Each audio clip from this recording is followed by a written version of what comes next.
Winky-Dink Time is a pretty decent 2.5 Men episode. It's not a favourite, but there are definitely some good moments. This is the 14th episode of the 5th season.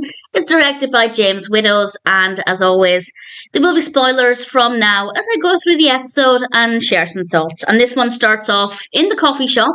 I feel like that's been a prominent setting for quite a few episodes now. Not that complaint, I quite like it. Alan and Charlie are there with Jake, and Alan asks Charlie how to buy a hooker, which I have to say that when he asked it, it kind of felt like it came out of nowhere, and it was quite an interesting moment. And then somebody walks in who knows Charlie, and he greets her as if he knows her, and she's there with her daughter Millie, and Jake rather likes Millie. When they leave, we establish that Charlie doesn't remember who she is, which I think was pretty obvious given the fact that he didn't greet her by name or anything. And a little while later, we're back in the house.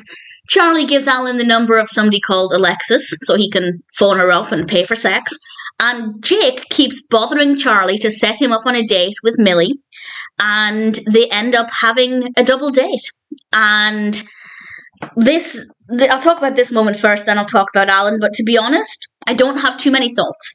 So the two narratives I do think work well together, everything flows really well, and I feel like everything concluded in ways that, well, actually the story with Alan maybe didn't conclude as much as I would have liked. I think maybe we could have got a little bit more out of that, but certainly the story with Charlie worked really well. He and Jake are going on their double date, and Jake makes Charlie not call him any of the names he usually calls him, and Charlie doesn't stick to that bargain.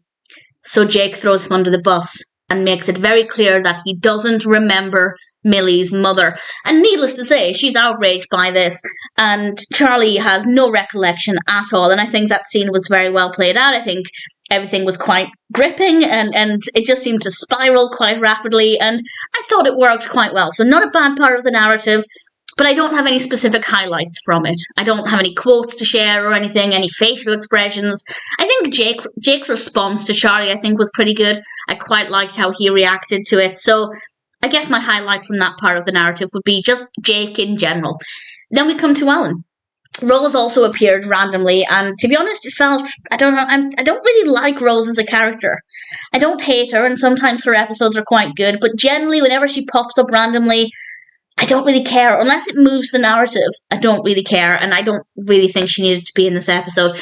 But Alan is waiting for Alexis, and she arrives, and they get down to business pretty quickly, and Alan, being insecure, instantly doesn't believe all of the compliments she's giving him. She's obviously bigging him up, to maybe want for a better phrase, and he doesn't believe it. He's not getting into the mood because everything she's saying is, in his mind, obviously not true, and she has to tone it down and say things that are more believable. And it was funny. I liked it. I thought it worked really well, and it felt very believable for Alan as a character. But I do think they didn't get enough out of that narrative as they could have done. It felt very rushed.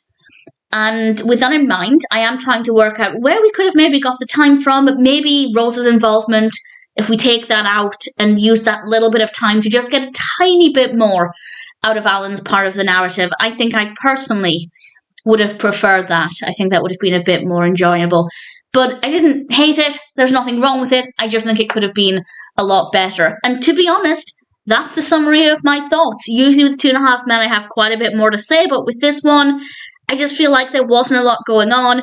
There wasn't really anything that I thought was particularly funny. I think the funniest for me would be Alan's response when his date started to say all of these things that he didn't believe about himself. And I quite enjoyed that. And as I said, Jake in general and how he responded to Charlie in particular, I thought was pretty fun. So not a bad episode at all. I just didn't find it to be as interesting or as funny, certainly, as some of them. So, needless to say, it's not a favourite, but that being said, Winky-Dink Time isn't a bad episode. It's just, for me at least, maybe not the funniest.